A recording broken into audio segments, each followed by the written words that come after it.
अब देखो यार, अगर तुम लोग जॉन सीना के फैन हो तो ये वीडियो तुम्हारे लिए होने वाली है, क्योंकि गाइस रेसलमेनिया 40 पर सीना के अपीयर होने को लेकर जॉन सीना ने काफी बड़ा खुलासा कर दिया है। डब्ल्यूडब्ल्यूई के 4 ग्रेटेस्ट रेसलर्स को लेकर अंडरटेकर का काफी बोल्ड स्टेटमेंट आ रहा है। सऊदी अरबिया में डब्ल्यूडब्ल्यूई का अगला पे पर व्यू कब होगा, इसको लेकर ऑफिशियल डेट सामने आ चुकी है। ब्लड लाइन की स्टोरी में पॉल हेवन के इन्वॉल्वमेंट को लेकर पॉल हेवन की तरफ से काफी बड़ी अपडेट आ चुकी है। रेसलमेनिया 40 पर जेड कारगिल किसको फेस करेंगी, इसको लेकर प्लान सामने आ रहे गए। तो गाइज वहीं डब्ल्यूडब्ल्यूई के अंदर विंस मैकमैन के मुकाबले ट्रिपल एच बैक स्टेज पर क्या डिफरेंट करते गए, इसको लेकर भी बड़ी अपडेट सामने आ रही गए। तो गाइज चलिए बिना किसी देरी के शुरू करते हैं इस वीडियो को। और गाइज सबसे पहले बात करेंगे जॉन सीना और रेसलमेनिया की।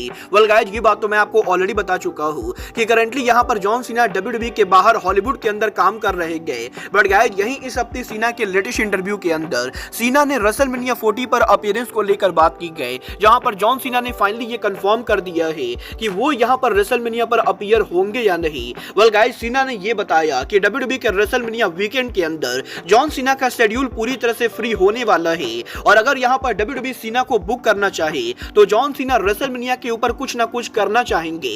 और क्योंकि अब यहां पर रेसलमेनिया वीकेंड के अंदर जॉन सीना का शेड्यूल फ्री हो चुका है, तो गाइस आप लोग लगभग ये कंफर्म मान सकते हो कि पॉसिबली रेसलमेनिया 40 के ऊपर हमें यहां पर जॉन सीना सरप्राइज अपीयरेंस देते हुए दिखाई देंगे।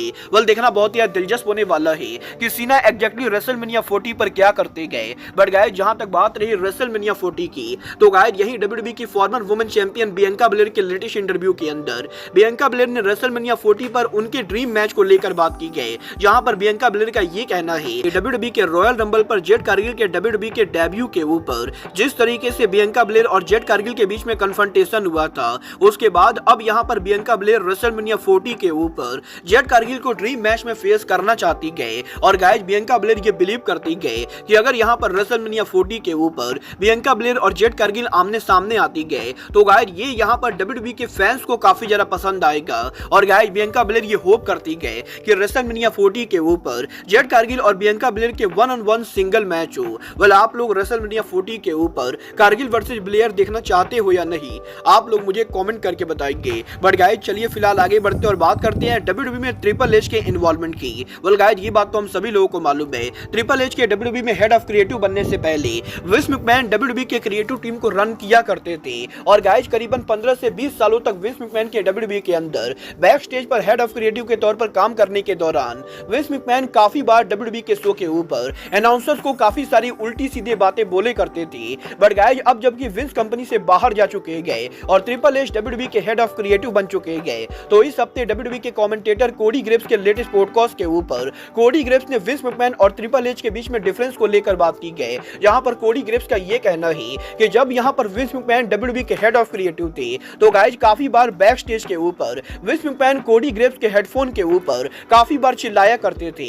और गाइस काफी बार जब कोडी ग्रेव्स कमेंट्री कर रहे होते थे, उसी समय यहां पर हेडफोन के अंदर विंस मैकमैन चिल्ला कर कोडी को ये बताते थे कि उन्हें यहां पर कमेंट्री के ऊपर क्या बोलना है। और गाइस विंस मैकमैन के बार हेडफोन में चिल्लाने की वजह से कोडी ग्रेव्स को काफी ज्यादा परेशानी होती थी। बट गाइस जब से यहां पर ट्रिपल एच ने टेक ओवर किया है, डब्ल्यूडब्ल्यूई के कमेंटेटर्स को पहले के मुकाबले काफी ज्यादा रिलीफ मिल चुकी है। और गाइस कोडी ग्रेव्स का ये कहना है कि विंस मैकमैन के मुकाबले ट्रिपल एच बैक स्टेज के ऊपर काफी ज्यादा शांत तरीके से बिहेव करते गए। और गाइस विंस मैकमैन की तरह ट्रिपल एच कमेंटेटर्स के हेडफोन के अंदर बैक स्टेज एरिया से बिल्कुल भी नहीं चिल्लाते गए। और गाइस कोडी ग्रेव्स इस चीज को लेकर बहुत ही ज्यादा हैप्पी गए कि विंस मैकमैन के मुकाबले ट्रिपल एच अब यहां पर डब्ल्यूडब्ल्यूई के हेड ऑफ क्रिएटिव गए। वेल ये तो बात है ट्रिपल एच के डब्ल्यूडब्ल्यूई में हेड ऑफ क्रिएटिव बनने की। बट गाइस चलिए फिलहाल आगे बढ़ते और बात करते हैं अंडरटेकर के फेवरेट 4 रेसलर्स की। वेल इस हफ्ते अंडरटेकर के लेटेस्ट इंटरव्यू के अंदर अंडरटेकर ने डब्ल्यूडब्ल्यूई के अंदर ग्रेटेस्ट 4 रेसलर्स को लेकर बात की, जहां पर जब अंडरटेकर से ये पूछा गया कि उन्हें यहां पर क्या लगता है डब्ल्यूडब्ल्यूई के वो कौन से रेसलर्स हैं जो यहां पर डब्ल्यूडब्ल्यूई के ग्रेटेस्ट ऑफ ऑल टाइम है, तो गाइस अंडरटेकर ने 4 ऐसे रेसलर्स का नाम लिया है जिन्हें वो पर्सनली 4 ग्रेटेस्ट रेसलर मानते गए। और गाइज यहाँ पर अंडरटेकर ने जिन 4 रेसलर्स का नाम लिया है वो 4 wrestler Andre the Giant, Hulk Hogan, Ric Flair और स्टोन कोल्ड स्टीव ऑस्टिन है। और गाइज यहाँ पर अंडरटेकर पर्सनली ये बिलीव करते गए कि Andre the Giant, Hulk Hogan, Ric Flair और Stone Cold Steve Austin WWE के 4 ऑल टाइम ग्रेटेस्ट रेसलर है। वाला आप लोग अंडरटेकर के ओपिनियन से एग्री करते हो या नहीं, आप लोग मुझे कमेंट करके बताएंगे। बट गाइज चलिए फिलहाल आगे बढ़ते हैं और बात करते हैं ब्लड लाइन में पॉल हेवन के इन्वॉल्वमेंट की।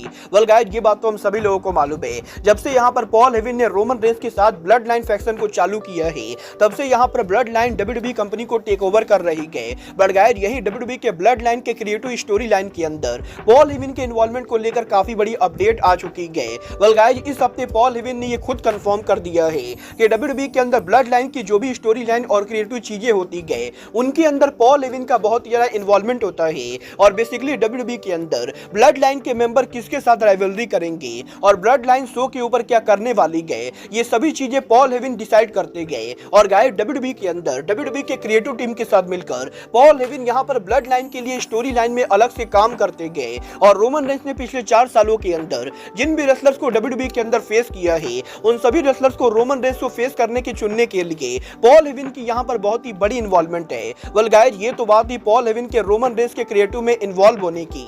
बट गाइस चलिए फिलहाल आगे बढ़ते हैं और बात करते हैं सऊदी अरबिया में 2024 में WWE के पहले शो की। वेल गाइस ये बात तो हम सभी लोगों को मालूम है, WWE हर साल सऊदी अरबिया के अंदर कम से कम उनके 2 शो करती गए। और यही इस साल अब WWE का सऊदी अरबिया में पहला शो कब होने वाला है इसको लेकर PWI इनसाइडर की तरफ से काफी बड़ी अपडेट आ रही है।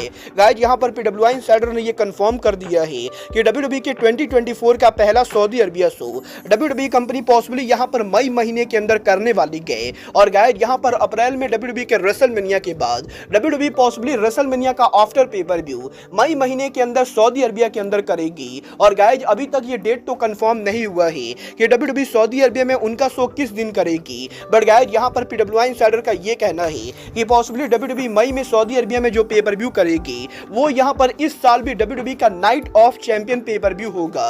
वेल देखना बहुत ही दिलचस्प होने वाला है कि WWE इस साल सऊदी अरबिया में कौन से स्टेडियम के अंदर उनका night of champion pay per view करती है।